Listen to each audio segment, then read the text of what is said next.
style. Say hi. Hi. Ha.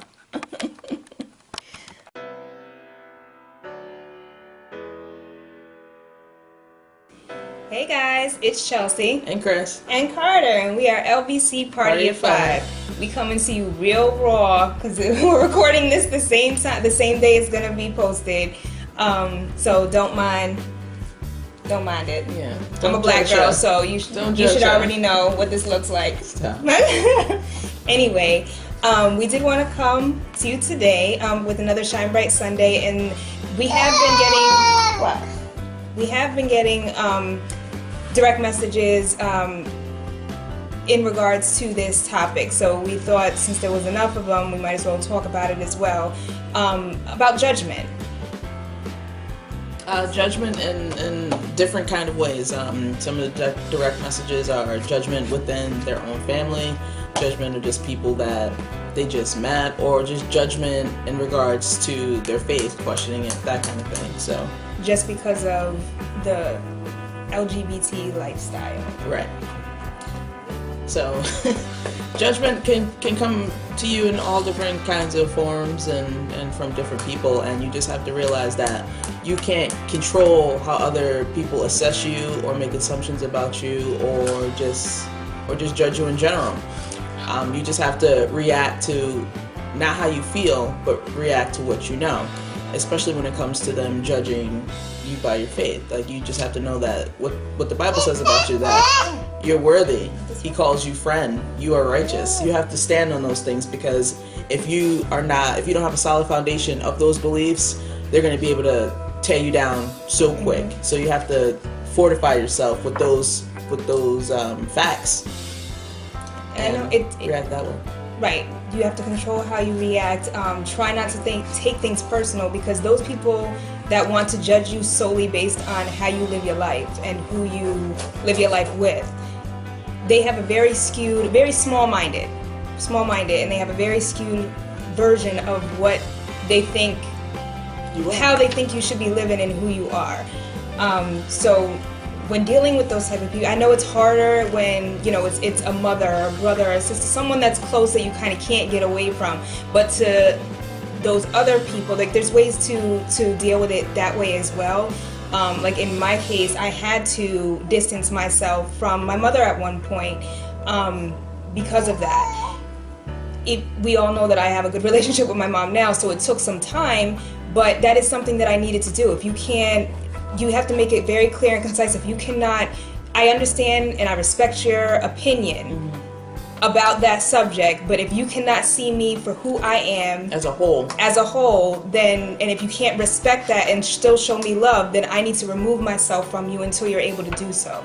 So that's what, I'm practicing what I preach. I've already done this, so I know it doesn't happen in all instances where, it takes longer than others for people to come around, but you have to let them know that is where you stand on it, that you respect the way that they feel, but that's not going to change anything. Right. As long as they can remain respectful, then they can remain in your lives. If not, they need to temporarily be removed from your life. For those that are just like acquaintances or whatever like that, like I don't even people that I don't know that want to say something against us, and the fact that we brought a child into this, like another, we brought Carter into our lifestyle, and I keep putting that in quotations because that's not how I view our relationship, but that's how the questions are posed.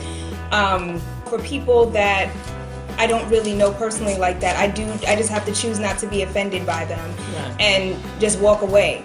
That's the best thing that you can do at some point. There's no point in arguing how much of a relationship that you have with God that only you would be able to know about. So what's the point of arguing with the person? And that's not something they could run a Carfax about either. So that's just, you know in your heart, and that's all that matters.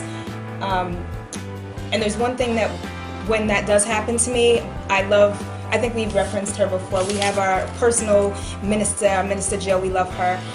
She's kind of like our spiritual mom. She is our spiritual mom. Yeah, but there's a saying that she says, and every time I get faced with this kind of situation, I hear it in her voice, that it's not her job to judge us. all we're supposed to do as Christians, because God has to catch Jesus has to catch his fish before he cleans them. And every time I get into those situations, I just hear that in her voice over and over again. And that's true. You don't know where I am in my walk. You don't know, you just see me today. You just see how I am today. You don't see what I was before Jesus. You don't see that. Right. And there's no way that you would. The stuff that I got into and stuff you would never believe. Right. But Same for me. Same for me. The fact that I'm even sitting here today is a miracle in itself. But our job is to not judge. Our job is to bring souls to Christ. And exactly. God will deal with it on his own time and in his own way, because everyone's different.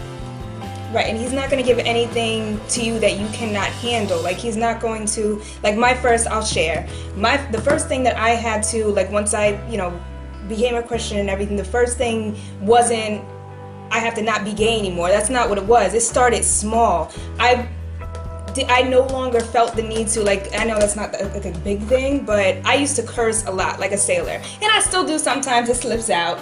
But I was so mean. I was a very angry person. And that's the first thing that I needed to work on. And some people may have caught that, so they know that about me. But at the same time, for me, that was my inner battle. Like, I needed to stop.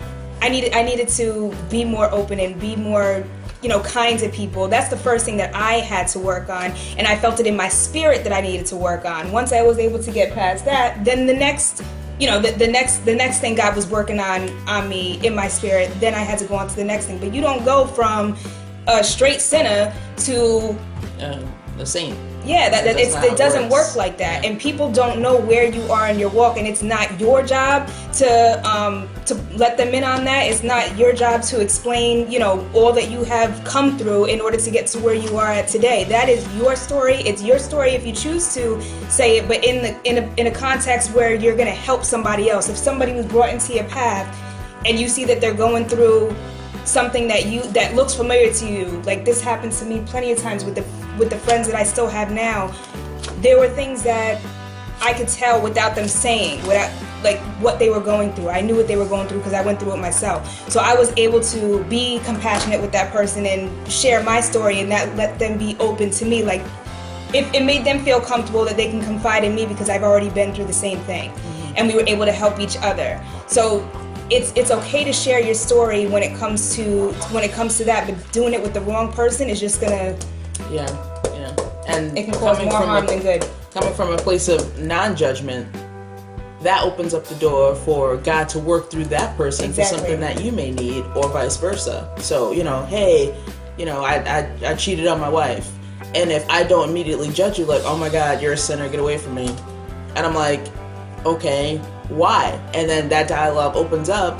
That person might be speaking, something that I need to hear, and then I speak to something that person might hear. So non-judgment, could be a springboard for a lot of growth. For both involved, for everybody involved. So hold the judgments. You never know what. Judgment free. You never know what you might get if you just bite your tongue and be patient with that person. So we hope that was helpful. Hope it wasn't too much all over the place. And we will see you next time. Make sure to like, comment, and subscribe. See you next Sunday. Bye, guys.